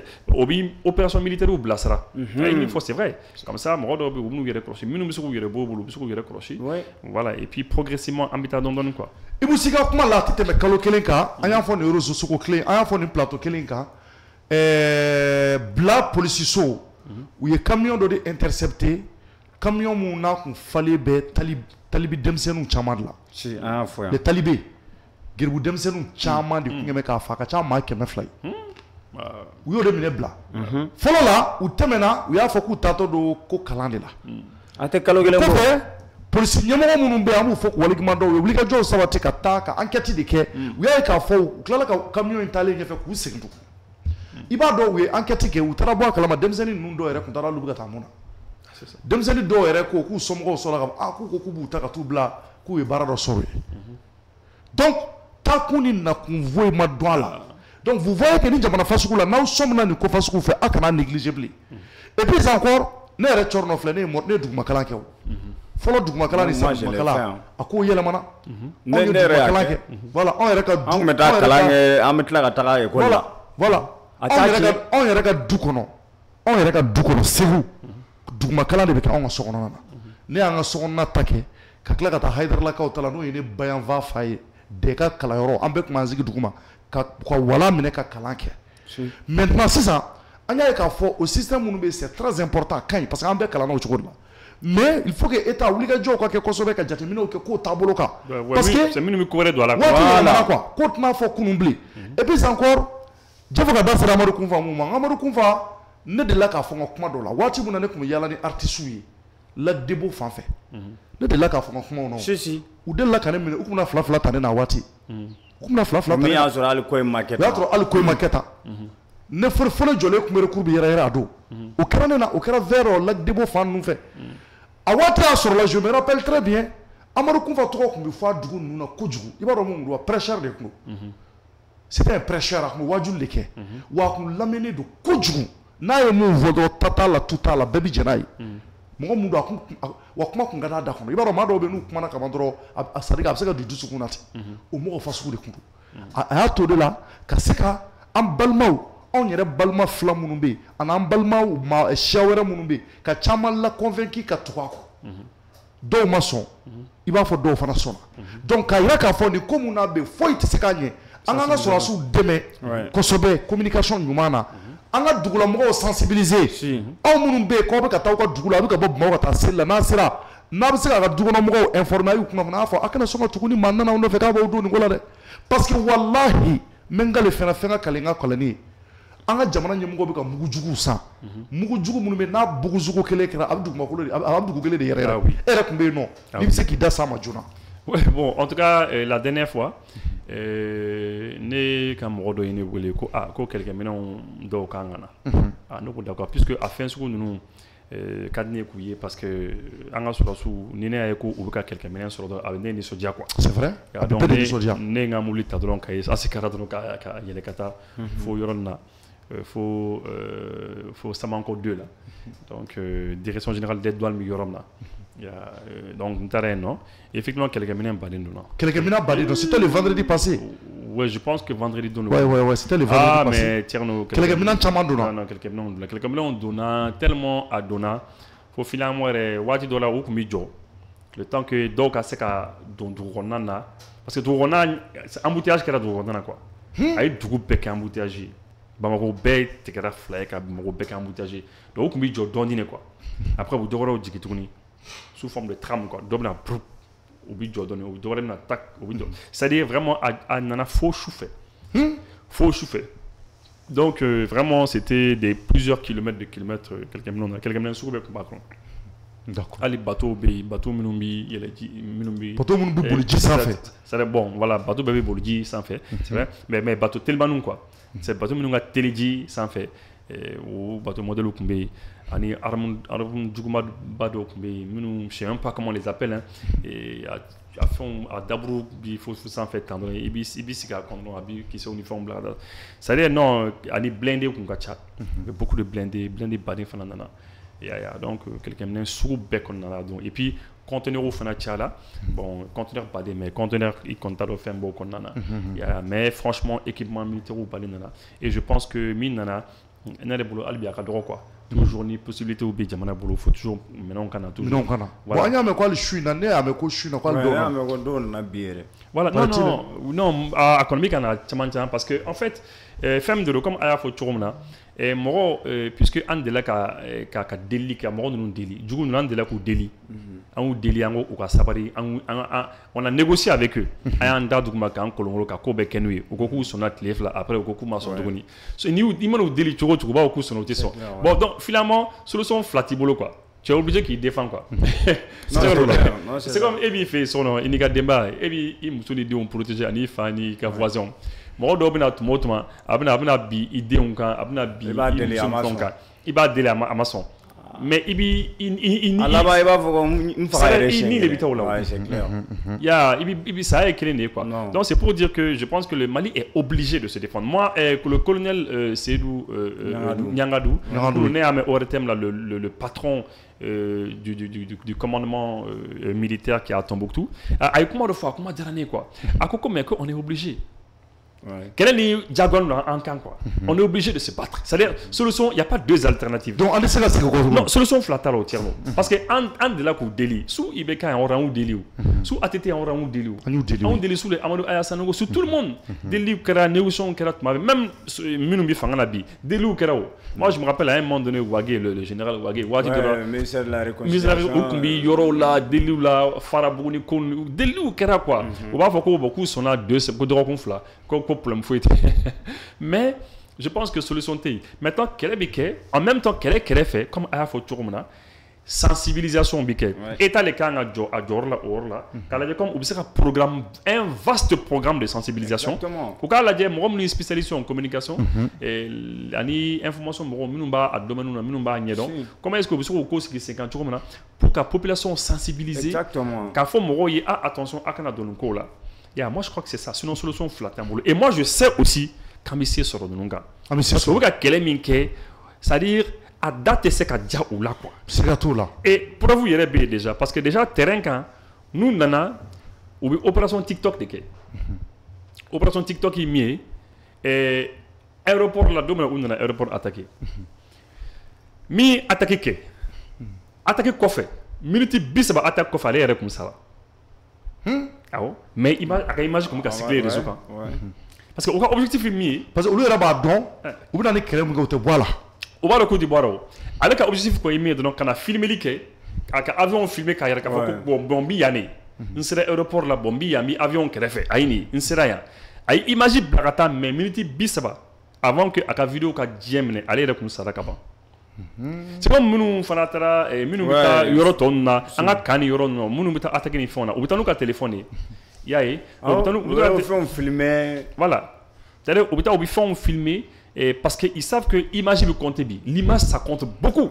L'image peut compter beaucoup n'ingerna et moral ka. Exactement. Parce que ni tout de suite là ni eka sur la que kelin sur la que fly ko ushu dans les meduma. Ni e oyedron abi c'est comme ni obi figure le que là. C'est comme donc puisque ubo donc avant donc il filme. Obi filmer le que. Nous il filme le que oba bla al nous le que ça dans les minutes qui viennent parce que tu mets quand nous connaissons obi na donner il ba donc obi télé rapidement sur la obi boli parce que oba donc tu peux répliquer bé oba donc bon c'est ça qui est bien ni ba il ka faut que déjà anga armée mogom nous kele la ni wati là les militaires anga sur les vaillants militaires ne boufou parce que a don ni flying donc à coroner à chamain de renouiller mais ce sont les enfants des autres c'est comme l'autre jour je l'ai dit petit ndo bala quand filmé quand on mika comment sur la suite d'oyer il répéta calmement mais c'est vrai voilà mais moi il savait pas comment il filmé mais on comment faire sur la suite non vous êtes les enfants des autres. Mais vous comptez, c'est-à-dire quoi. Vous avez des femmes, vous avez des enfants que vous aimez. Parmi nous, l'enfant fait un niaora. John Moussou Mandaï, John D. Mandaï.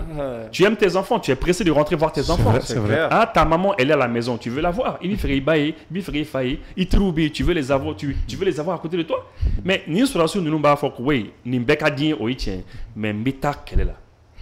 Bon, non, autre la mort, ni ala que notre Sarah. Ni en ma au don oui.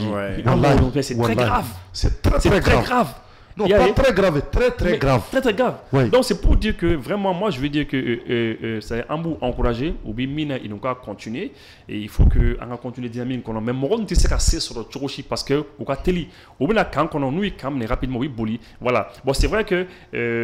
après au cas technique qu'on nous utiliser il faut que armée ka adapter parce que bi drone ne be duma ça ko ndere ko mena ko drone ko nyala munye no bolo bité mais alibi ne balamzo de rouler kabo Norvège et akuma ko ibu donc ku ha kuna mbafa kuna ko kara no ko ni ada ku ka drone yere duma kuna no ku lava ko za ku lava mo so ko avion duma donc c'est pour dire que ni mbé kanga dans les fala anga résilience kan quoi anga fara ñogon kan et puis anga résister les kan quoi parce que mo meta drone bi terrorisme drone bi yele sans fait drone bi awi wa ko bon cela sunu bien fait ou bien fait vous voyez que c'est grave ça veut dire qu'on nous en veut et puis lorsque moi je venais des médias d'oyer ni français médias d'oyer où anga armée c'est fait enfin solo anga armée c'est fait enfin solo tout d'amoro là tout chiffon non ou va faire ko ou donner en fait en gauche là en fait mais min kera ou là quand il faut par exemple Tombouctou ta mais France 24 moroyer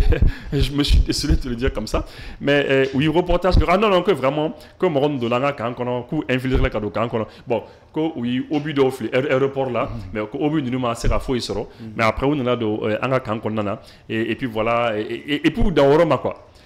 ne go même mon ami moi au coffre et le reste mon temps et c'est un peu comme partout et puis même les interpellations aussi ils n'ont pas parlé de ça non en fait parce que vous dites fait que communication des FMB moi je pense que le gouvernement du Mali jusqu'à présent faut attendre 600 mois moi je pense que communication au yuka talon d'Achille sur le plan de la communication, je ne parle pas de la DIRPA. DIRPA est sur le plan de la communication, il communique beaucoup. Mais je veux dire qu'il faut parvenir, il faut que le gouvernement fasse en communication domaine pour que la communication intensifiée, parce que c'est ça la force. Imagine un peu. Surtout en la sensibilisation, c'est vrai que voilà, c'est. Moins de soit déplacement à Taïro-Dola, mais Bibi, tout le monde a l'accès aux réseaux sociaux. Imaginez ces sections-là qui continuent à sensibiliser les gens. Le gouvernement est ramassé sur le terrain. Mais déjà, ceux qui sensibilisent, c'est ça. Il faut que. Parce qu'aujourd'hui, il y a il est filmé. Il y a il est filmé quand on en a. Quand il image là. C'est pour la communication. C'est pour communiquer, oui. C'est ça. C'est ce que je dis hier. C'est ça. Donc il faut que contre-attaque Fanemi, il faut que Enfant communiquer dans le sens contraire, montrer ce que nos militaires ont fait. Mais exemple de Dimassan Tierno, qui était très simple, un exemple très simple. Imagine, Kounou, lorsque Tombouctou sur la sous, lorsque oui, nous bombardé, t'as ou infiltré la cadeau quand on a donné un moyen de tan nani date de la coupe éliminée. Imagine sur la sous Moumbi, opération, la théâtre d'opération en connaît. Théâtre d'opération en camp. Ni on imagine Charla, média bef Mali kono.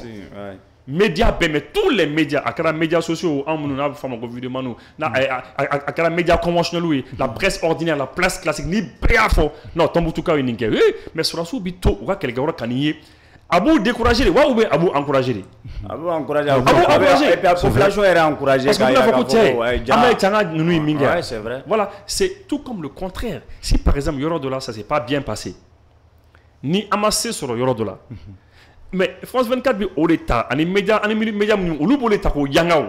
Comme ça, ah ouais boye, beboye, allez sur ce monde quelqu'un au fana boye, donc abna découragement. Donc c'est pour ça que la communication c'est important. C'est important. Donc tout bekanga et en victoire relayée. Nos victoires doivent être relayées car Blakta Fambé. Fambé. Vraiment. Comme ça, avec courage de éléments de terrain. Sinon, nous totalement trop à mon rôle. C'est clair. Et nous la terrain dès que la peur arrive seulement, là c'est pas bon. C'est pas bon. C'est tout là. Voilà. Donc Iboussi rapidement, Amina Keredi Iboussima, Kastradi Iboussima, et Jeff Anga Mali écrivain d'Emsen au tap plateau quand Banabatodo, et Amina Kumadama Kademe, parce que Adela Kabo plateau sans faire. Aller université Kaka Kalan Kaka Banabatodo, Atsika Alkuma, Jeffra. Abina no fait 100 kalotan fla donc amina kala kuma dalema na ibusiya no che iba kalama Bamako kuma funi mu vana bisina anga gendarmerie ni mafli akuma funi flelier ko la gendarmerie nationale un faux capitaine interpellé grâce à des renseignements fiables, grâce à des informations précises fournies par la population. La brigade territoriale de la gendarmerie de Faladje a procédé le lundi 19 mai 2025 à l'arrestation d'un individu se faisant passer pour un officier de l'armée. L'individu a été appréhendé à Yirimadjo, non loin de l'échangeur, alors qu'il portait une tenue militaire en mauvais état. Ouais, en mauvais état. Ah, ouais. C'est très grave ça. Non. Ouais, tiens, on est mieux fort là-dedans. Mouyato, en cela quand la vigilance. La vigilance surtout. Vigilance, oui, mouillé. Il faut que on a fini tegou. Il faut que on a fini tegou. Au cas donc à fort qu'on ait guerre là. La guerre là c'est pas un mot seulement. C'est pas le mot. Il faut que finisse tout cas donc. Il faut que la population cas donc. Ni morom mi quelle est la kafako et couvre-feu dara en a droga en 10 minutes. Ça veut dire que état do comme guerre là bio. Et la dernière fois donc on est maintenant ko réellement dit ko morom nous commence à casser marga drou là de Dougoula, allez, il y a dans les 100 guerre là. Donc, depuis 100 ans, Oubi Mali Fandola. Donc, toi, tu ne te sentais pas concerné. Pour toi, donc pour toi, est impliqué une tour là parce qu'avec quelqu'un à 1300 km, à 1400. Non, je crois que faut que Barake Moro Congolo, Moro Kadou, faut que guerre là. Il faut que, finitivement, nous sommes il faut gendarme ni ils ont été vigilants. Information sur là, ou bien féliciter. Mais Albi, on a faire vigilance. Vigilance, c'est-à-dire il faut permanemment de la vigilance. Ça veut dire quoi? Ça veut dire que on a force de défense et de sécurité, il y aura le territoire quand. Négligence zéro. Ou quand de négligence là. Il faut faire des fouilles. Il faut fouiller. Même des bâtons d'explosifs. Oui. C'est vrai. Mais adolite maintenant. Wallahi. Carmin temana kartigi ni ya ko kartigi jabe jo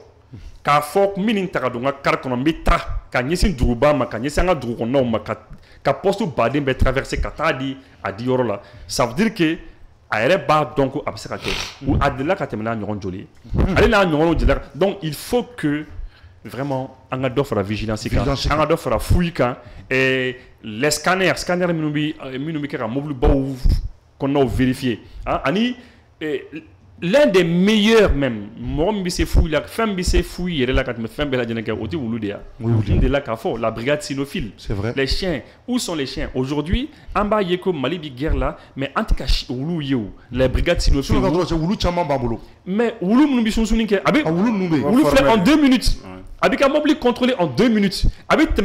parce que Nico police qui m'a ça. ou bien finitigi ma sɔrɔsikɛ ma k'a ka e ka mobili chaise kɔrɔla lajɛ ka tila ka taa chaise filanan kɔrɔla lajɛ chaise saba tɔ minnu bɛ yen k'o fana kɔrɔlaw lajɛ ka taa kɔfuru dayɛlɛ mais n'a y'o kɛ mobili kelen fila la a bɛ sɛgɛn mais wulu filɛ n'i ye wulu bila ka taa en minute kelen fila dɔrɔn n b'a fɔ a bɛ mobili bɛɛ contrôler mobili bɛ tɛmɛ. C'est vrai. On doit avoir ça aux abords de nos ponts an ka pont daw la théâtre d'opération na ni président bɛna taa yɔrɔ o yɔrɔ la an ka officiel baw bɛna taa kɛnɛ o kɛnɛ kan la brigade cynophile doit être là ka yɔrɔ bɛɛ contrôler wulu ka yɔrɔ bɛɛ contrôler. Tiɲɛ don. O y'a kɛ cogo ye. Ya. C'est vrai. An ka aéroport la souvent a bɛ taa aéroport la a bɛ to ka wulu ye yan. À Baden. Hein? À Baden, où est qu'il y a Ah voilà, tu vois non. Ouais. Ça, donc il faut. Au lieu de les stupéfiants là, au lieu de voilà, il faut contrôler, il faut intensifier ça. Il faut que an ni courant di an brigade cynophile ma min bi sogoni ko ka ni courant ka kɛ direction générale ba dɔ ye minnu ka ils ont des chiens partout bien entraînés u bɛ se ka taa Mali territoire kan ka finitigiw dɛmɛ fan bɛɛ pour les contrôles parce que a bɛ se ka mɔgɔw kisi fɛn caman na donc le gendarme qui a été arrêté an b'u féliciter le faux gendarme an b'u féliciter an ka dɔ fara vigilance kan et puis voilà. Kɔrɔfɔlɔba Ibousi. Non en tout cas ne bɛ aw remercier n b'aw remercier pour l'invitation mais n bɛ se ka min fɔ maliyɛnw ye. Je te le jure, wallahi billahi, qu'elle est amissée sur wallahi. Amissée sur la. C'est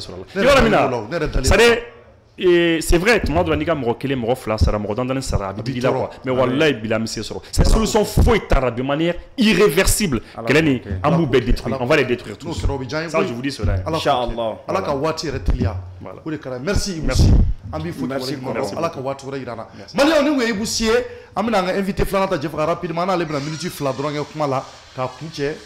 Jeffra ka ira ka fɔ malien bɛɛ la kɛlɛ mun n'a bɛ an kunna f'an k'a dɔn k'a fɔ de an bɛɛ de ye sɔrɔdasi ye anw bɛɛ de ye sɔrɔdasi ye Jeffra an kana ɲinɛ an yɛrɛ kɔ dɛ Jeffra Ala k'an kisi ni kɛlɛ ko k'a bɛ wusu ka don duguba kɔnɔ yɔrɔ bɛɛ b'i yɛrɛ ɲini dɛ bɛɛ b'i yɛrɛ ɲini dɛ o la kɔni maa t'a fɔ maa ye k'i b'i sɔrɔdasi wele ou bien i b'i gendarme wele o y'a sɔrɔ bɛɛ b'i yɛrɛ ɲini na Ala kana s'o ma bon pour que a kana s'o ma e mun bɛ k'e e ka baara ye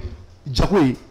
jateminɛw kɛ ka jagokɛyɔrɔ la ni maa nasugu dɔ nana jago kɛ i fɛ k'a bɛna sanni k'i ka butigi la n'a kɛcogo min ja weleli lase fangatigiw ma o ye fɔlɔ ye filanan e mun bɛ yen k'i ka baara ye kunkanfɛ ye n'i ye maa kirikara dɔ i ka yɔrɔ la cogo la a kɛcogo bɛ cogo dɔ la marifa dɔw b'a walima a bɛ cogo nasugu dɔ la weleli lase faama ma o tɛ nafigiya ye jamana bɛ yɔrɔ min na sisan n'an ma hakili to an yɛrɛ la a bɛ taa k'an bɛɛ bolo da o tɛmɛnen kɔfɛ e mun bɛ yen k'e bɛ e ka baara ye kunnafoni di ye n'i y'a ye k'a fɔ i ka jamana sɔrɔdasiw u bɛ nin wulikajɔ nin baara ba mun na Jeffra wulikajɔ sabati i ka kunnafoni ɲumanw fɔ ka jamanadenw kunnafoni ka cɛsiri kɛ ka soutien kɛ ka ɲɛsin an ka sɔrɔdasiw ma Jeffra kɛlɛ in filɛ nin ye n bɛ mun fɔ a ye kɛlɛ min bɛ anw kunna kɛlɛ ka gɛlɛn kojugu hali américains bɛ siran nin kɛlɛ ɲɛ américains bɛ sɔn n'a fɔra k'an k'an da an bɛ ɲɛ bɛ ɲɔgɔn na an ka bugusu ɲɔgɔn na kalo fila kuma a sɔrɔ nin banna o ala kuma tɛ taa yɔrɔ jan mais ninnu bɛ kɛlɛ mun na nin ye fugariya kɛlɛ de Bamaji ninnu ye fugariw de ye u bɛ ka fugariya kɛlɛ de kɛ u b'u dogo de ye et puis il faut que k'u den ka bɔ ka tila k'u dogo dɔn siyako kɛlɛ tɛ diinɛko kɛlɛ tɛ diinɛko kɛlɛ tɛ fo k'an k'o yɔrɔ bɛɛ de fo ka mɔgɔw k'o fana faamuya la k'a fɔ nin siya in de bɛ ka nin kɛ o tɛ dɛ siya bɛɛ bɛ se k'i yɛrɛ sɔrɔ a kɔnɔ il faut surtout insister sur ça u kana c'est à dire mɔgɔw bila k'a fɔ nin siya in don nin siya in non siya bɛɛ bɛ se ka yɛrɛ sɔrɔ ninnu ka kɛlɛ in kɔnɔ donc mɔgɔw k'a faamuya k'a fɔ ko siyako kɛlɛ tɛ diinɛko kɛlɛ tɛ u bɛ min na u b'a u yɛrɛ kɛ n'a fɔ u bɛ siyako kɛlɛ de la ou bien u bɛ comment dirais-je diinɛko kɛlɛ de la k'a sɔrɔ olu si tɛ ninnu bɛ mun na c'est à dire explication yɛrɛ t'a la juguya ko de don donc que les gens fassent extrêmement attention an bɛ ɲɔgɔn kan on a toujours habité ensemble an bɛ ɲɔgɔn kan depuis des siècles depuis des décennies foyi ma deli ka tɛmɛ an yɛrɛ dama ni ɲɔgɔn cɛ donc an kana n'a fɔ k'an b'a u ta c'est à dire ninnu ka nin wale in fɛ k'a fɔ k'an b'a bisigiya ka taa siya dɔw ma ou bien diinɛ dɔw ma quoi. Wallahi tiɲɛ Jeffra an bɛ an lajɛlibaw bɛɛ fɔ Mali kɔnɔ ani Mali kɔ kan k'a fɔ jamanadenw ye groupe commerce mɔgɔw ko a ye garisigɛkɛ mun kɛ sini ni Ala sɔnna ma an bɛ sɔn ka kɛ kɛnɛ kan Jeffra u bɛna tirage au sort kɛ maa mun bɛna gagner premier k'o bɛ saga 3 sɔrɔ ani bazin deuxième saga 2 bon a heure ma fɔ n ye ko ko après midi wulafɛla ninnu de bɛ sɔn ka sɔrɔ donc après deuxième saga 2 ani bazin 1 troisième saga 1 ani bazin 1 donc k'a ɲɛfɔ k'a fɔ bɛɛ ye ni Ala sɔnna ma sini an bɛna kɛ groupe commerce Safi Jabate ale de ye u ka morceau da donc ka groupe commerce baarakɛlaw fɔ k'a bila ye Mayiga yɛrɛ fɔ ka waleɲuman dɔn a ka baara ɲuman na a nanen bɛ ni tapis kuraw ye fauteuils salon ɲɛnamaw li ɲɛnamaw denmisɛnninw ni maakɔrɔbaw ka li mun bɛ a bɛ se ka kari k'a k'i sago ye i ka birifiri bɛ se ka sɔɔrɔ a kɔnɔ wa o kɔfɛ a nana ni armoire ɲɛnamaw ye table à manger fo ka taa bila cuisine minɛnw caman na groupe commerce a filɛ nin ye palais des sports kɛrɛfɛla la donc a ye wulikajɔ sabati a ka taa kunnafoni wɛrɛw ɲini an bɛ Sidi Imo fana fo anw minnu bɛ k'a bɛ fɛ ka so jɔ surtout amérikikaw Sidi Imo mɔgɔw setɔ don anw ma États-Unis d'Amérique k'u bɛna se sɔɔni dɔrɔn salon na u ka salon ba mun bɛna kɛ an minnu ka numéro de a bɛ se ka kunnafoni ta n'u sera yen a bɛ t'u ka salon na ka renseignement ta ninnu bɛ so de jɔ ka d'i ma walahi i tɛ nimisa i bɛ wari mun di i b'a wari di dɔɔni dɔɔni a tɛ d'olu ma dɛ wari bɛ bila Banque Atlantique de la u y'a fɔ an ye cogo min n'a bilala yen u bɛ ka so jɔ kalo 6 k'a d'i ma donc i bɛ ka wari mun fara ɲɔgɔn kan i b'a sara san 1 san 2 san 3 san 4 u tɛ kɔrɔtɔ yɛrɛ fo ka t'i ka wari ban donc a bɛ tunkarankew arranger ka tɛmɛ diɲɛ fɛn bɛɛ kan donc a bɛ se k'u wele u ka nɛgɛjuru sira la 00223 76 32 35 37 walima 00223 73 97 97 75 walima 00223 73 96 96 29 an ka foli in ta min a bɛ ɲɛsin Pixel ma ni tulu in de ka ɲi moto ni mobili ma kojugu n'i bɛ fɛ ka mobili ni ka moto ka si sɔrɔ i b'a kɛ Pixel ye nin ka ɲi maliyɛnw ni de bɛ sanga la san donc an bɛ aw fo ka waleɲuman dɔn k'a fɔ a ye danaya a y'a ta ka da Pixel kan jɛfɛ an balimakɛ b'an bolo n'o ye Abubakar Donya Jara an b'a bɛna minute 2 tɛmɛ ɲɔgɔn kan rapidement parce que heure sera après l'heure c'est pas l'heure avant l'heure c'est pas l'heure jɛfɛ heure ye heure de nka an bɛ minute damadɔ di Abubakar ma ni an n'a ta ko damadɔ ye an tɛna to ka fama ma an bɛna to ka invité ka na plateau kan nka bi baro bɛna boli mun kan parce que a kun sera ma dɔgɔkunjan tɛmɛnen a ko k'a ni dɔ ye baara kɛ k'o tigi y'a ka fɛn dɔw fɛn ne tɛ fɛ an ka don o domaine yɛrɛ kɔnɔ bi an tɛ don o kɔnɔ bi an bɛ kuma ale yɛrɛ ka baara de kan fɔlɔ an bɛna dɔɔnin parce que f'an an yɛrɛ ka wulikajɔ kɛ ka enquête k'a ko kan mais bi an bɛna kuma Abubakar ka baara de kan Jɛfɛ ka mɔgɔw k'a dɛmɛ Jɛfɛ ni mɔgɔ bɛ dɛmɛ na dɛ maliyɛnw a y'a lajɛ ka ɲɛ mɔgɔ bɛ dɛmɛ na ni de ye Abubakar Donya ye an b'a fɔ a ka wari d'a ma a k'a dun dɛ nka a ye wari d'a ma a bɛ se ka fɛn dɔ k'a yɛrɛ nin ye kalan de kɛ fo k'a ban université malgré que banabaatɔ don a yɛrɛ ɲɛ b'a la banabaatɔ de sigilen filɛ nin ye mais a ye kalan de kɛ Jɛfɛ kan a yɛrɛ ka kɔrɔfɔ la a y'a fɔ an ye cogo min na dɛ ka kalan kɛ k'a ban université kɛ k'a ban ka courage ta Jɛfɛ ka wuli ka baara ɲini a ma baara sɔrɔ i b'a dɔn Mali kɔnɔ bi bi in na ni dɛmɛbaa t'i la a ma nɔgɔn ni jamana in kɔnɔ bɛɛ b'o kalama nka a sera ka sɛbɛnni k'a yɛrɛ ye comme Ala ye dɔnniya d'a ma a y'a ka livre bɔ ɲɛ t'a la dans le milieu social les difficultés de la vie dans le milieu social a yɛrɛ ka a ye gɛlɛya minnu kɛ ɲɛnamaya taabolo kan Abubakar Donya Jara ale de filɛ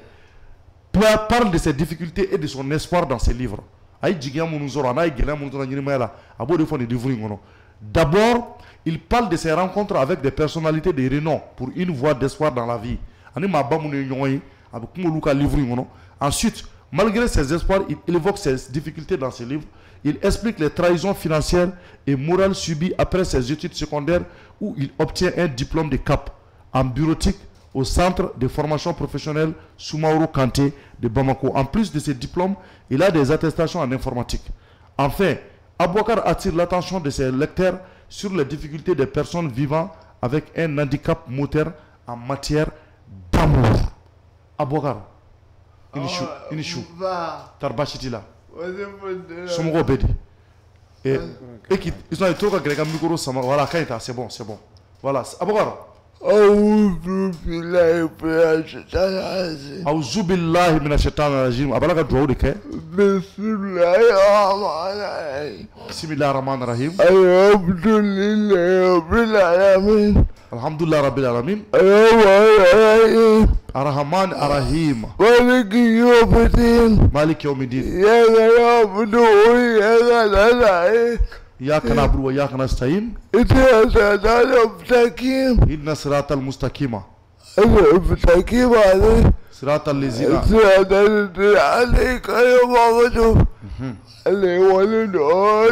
Amin Allahumma salli ala sayyidina Muhammad اللهم صل على سيدنا محمد وعلى سيدنا محمد الفاتح والقاتل ناصر الهادي الى صراطك المستقيم aka kadira migdara zi merci beaucoup assalamu alaikum wa alaikum salam kuma bi bolo ni ala tokoy ka kisi kɛ an kuntigi kan sallallahu alaihi wasallam tɔnɔ n'i ye ne plateau kan n'i ye e ye plateau kan i nana dɛmɛ ɲini na dɛmɛ dɛmɛ sugu min don nka dɛmɛ sugu mun don deli tɛ deli tɛ mɛ min fɛ ka ko dɔ kɛ n yɛrɛ ye i bɛ fɛ ka ko dɔ kɛ i yɛrɛ ye parce que n bɛ ka kɔrɔ sabula i mɛnna kamana gan na ayi a bɛ ka kɔrɔ n bɛ ka kɔrɔ i bɛ ka kɔrɔ ko dɔ wagati i bɛ ka si sɔrɔ ko dɔ wagati sera ko dɔ waati sera i tɛ se k'i si kɛ mɔgɔ kan i tɛ se k'i si kɛ mɔgɔw kan fo k'i kɛ yendenw k'i yɛrɛ ye il faut que adamaden f'i ka ko dɔ k'i yɛrɛ ye o ye tiɲɛ ye o de la o de sababu la n ma bi i sera n ma bi k'a nɛmɛ k'i dɛmɛ ka tila ɔhɔn i ye kalan minnu kɛ ɔhɔn n'a diplôme bɛ n bolo i ka diplôme b'i bolo i ye kalan minnu kɛ olu ɲinina k'o diplôme yira ne na mɛ ɔhɔn lakuba ye min ye ɔhɔn i nakunba yɛrɛ ye mun ye ka dɛmɛ sɔrɔ ka dɛmɛ sɔrɔ ka bitigi dɔ dayɛlɛ ka butigi dɔ dayɛlɛ i yɛrɛ ye mais munna butigi parce que i ye kalan mun kɛ i m'o baara sɔrɔ wa i ye fan bɛɛ yaala i m'a baara sɔrɔ baya bɛ ala bolo baara bɛ ala bolo ni fɛn fɛn wagati ma se ni fɛn fɛn waati ma se o tɛ kɛ siga t'o la o tɛ kɛ fiyewu nka o kɔrɔ tɛ nka o kɔrɔ tɛ k'i k'i bolo fɔ a ye k'i k'i bolo da i sen kan o kɔrɔ t'o ye o kɔrɔ t'o ye ani fɛnɛ a ye pɔtinen dɔ sɔrɔ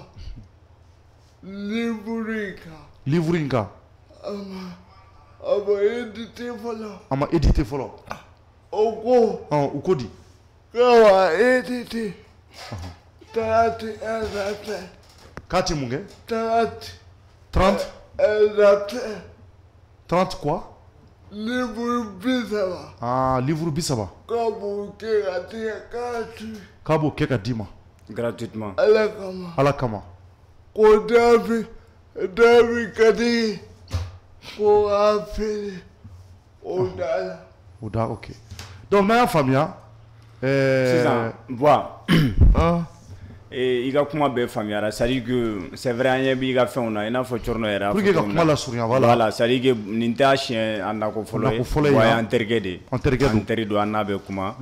et on essaie de faire de notre mieux pour lui c'est vrai an seko ye mun ye an y'a k'a ye mais voilà anw bɛ se ka fɛn dɔ de kɛ mais an tɛ se ka se n'a ye fo yɔrɔ dɔ la et a delila ka bɔ yan effectivement a y'a ka degun caman fɔ an ɲɛna a ye kalanw kɛ a ye diplôme sɔrɔ mais bɛɛ b'a kalama k'a fɔ ko jamana in bɛ cogo min na surtout diplôme sɔrɔli kɔfɛ fana surtout ni ala y'i kɛ maa ye maa mun ni ye maa lajuratɔ ye maa lujuratɔ ye kuma dɔ la a ka gɛlɛn donc an bɛ se ka mun fɔ dɔrɔn c'est à dire mɔgɔ dɔ a kalannen don a ye fɛn caman kɛ a y'a ka livre yɛrɛ sɛbɛn livre in filɛ nin ye et puis c'est pas la première fois an ka livre in yɛrɛ yira maintenant an bɛ mun ɲini dɔrɔn o de ye a yɛrɛ bɔra k'a ka laɲini dɔ fɔ c'est vrai que a ye kalan kɛ mais a ma se k'a baaraw sɔrɔ mais a yɛrɛ ɲuman si bɛ ka taa yɔrɔ dɔ la laɲini tɛ dɔwɛrɛ ye a bɛ fɛ dɔrɔn mɔgɔ bɛ mɔgɔ min bɛ se k'ale dɛmɛ ala kama parce que ale fana baw b'a bolo faw b'a bolo mais ale yɛrɛ bɛ yɔrɔ min na bi bi in na a bɛ fɛ ka fɛn dɔ sɔrɔ a yɛrɛ ou bien ka fɛn dɔ sɔrɔ walasa ale kana kɛ a masaw ka doni ye a kana k'u ka a masaw ka doni ye wa a ka se ka fɛn dɔ k'u ye c'est à dire que mɔgɔw kana lajɛ tan quoi mais c'est quelqu'un qui a n'a hakiliw bɛɛ bɛ ɲɔgɔn et puis il est très intelligent donc a ka laɲini tɛ dɔwɛrɛ ye mɔgɔ bɛ se ka dɛmɛ k'a ye a yɛrɛ ko mun ka d'ale bi bi in na an bɛ yɔrɔ min na i ko sisan o ye maa ka se k'ale dɛmɛ ka butigi dɔ dayɛlɛ k'a d'ale ma ale bɛ se ka fɛɛrɛw kɛ cogo min na a bɛ se k'a ka sɔrɔw k'a la cogo min na maintenant mun ye livre ko ninnu ni a ka diplôme ko tɔw ye ni maa wɛrɛ bɛ yen c'est à dire que c'est toujours dɛmɛ de don quoi au fait dɛmɛ base ye min ye an mago bɛ mɔgɔ min bɛ se ka butigi dayɛlɛ k'a di buwa ma sisan butigi dayɛlɛlen kɔfɛ fana ni maa bɛ yen maa mun fana bɛ se ka buwa dɛmɛ a ye diplôme minnu sɔrɔ parce que n'i y'a wele n'i ye buwa wele ou bien soit n'i ye weleli kɛ ouverture média yɛrɛ la n'i bɛ fɛ ka buwa dɛmɛ y a aucun problème mɔgɔw bɛ yan mun bɛ se k'i dɛmɛ i ka se ka buwa c'est à dire i n'a bɛ se ka bila contact la cogo min na donc i bɛ fɛ ka dɛmɛ a ka diplôme ta sira kan ou bien a ka livre ko ta sira kan problème foyi t'a la a bɛ se ka weleli kɛ buwa kan numéro la tout comme a bɛ se ka na ouverture média yɛrɛ la ka n'a ka dɛmɛ lase buwa ma donc mais dɛmɛ kun fɔlɔ an mago bɛ fɛn min na pour le moment parce que wagati kɔnɔ buwa yɛrɛ delila ka na yan anw teri de don On a Nyogondon Bila côté. D'accord. Il a même été une fois sur le plateau. Donc, on voulait blâmer Madron. Mogo bénéficie en demain. Il gagne demain. Voilà ça. Voilà quoi. Boaga la Yunou Asika Sabati. Alors, ok, bois, ni boaka, contrat d'édition, Prostil édition, l'édition en dehors de l'exploitation. Voilà. Voilà, ni au cas adressé. Donc, au lieu de demain,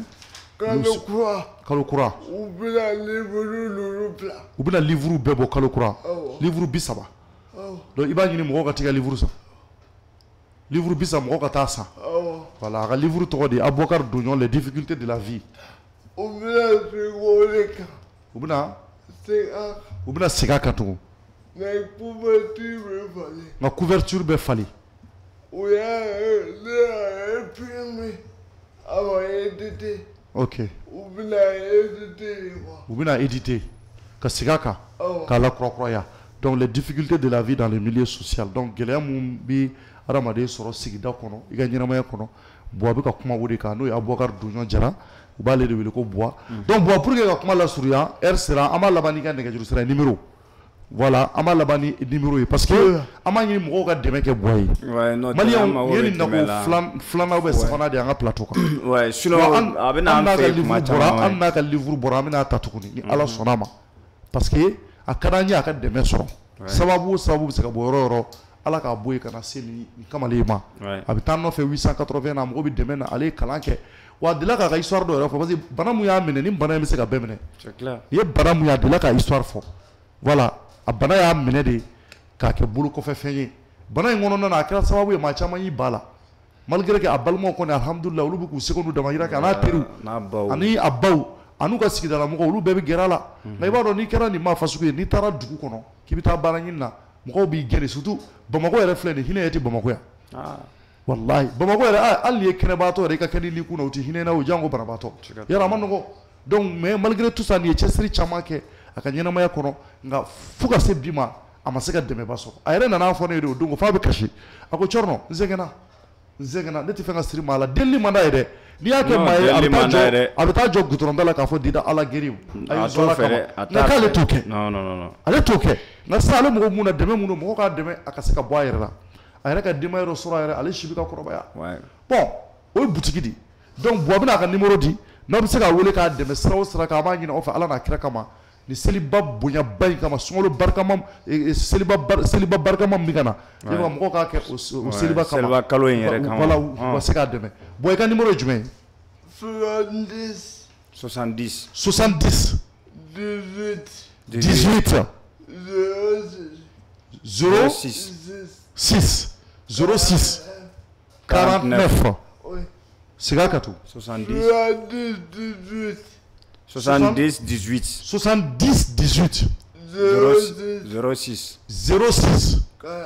49 kɔrɔfɔ laban téléphone ma ye kosɛbɛ i ka téléphone ma ye kosɛbɛ a batiri bɛ to ka mais mɔgɔw bɛ n'e sɔrɔ cogo di i tɛ numéro ɲuman dɔ di mɔgɔw bɛ numéro filanan di i bɛ numéro filanan di 76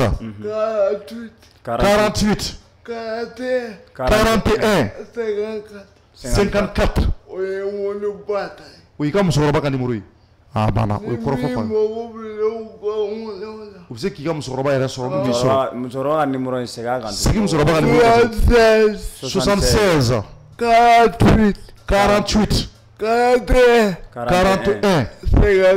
54 a banna o ye musokɔrɔba donc maliyɛnw n'i y'a ka musokɔrɔba ka numéro ye an b'a fɔ musokɔrɔba yɛrɛ hali bi ala ka limaniya d'an n'a ma a ma nɔgɔn dɛ ni ala ye nin ko fasugu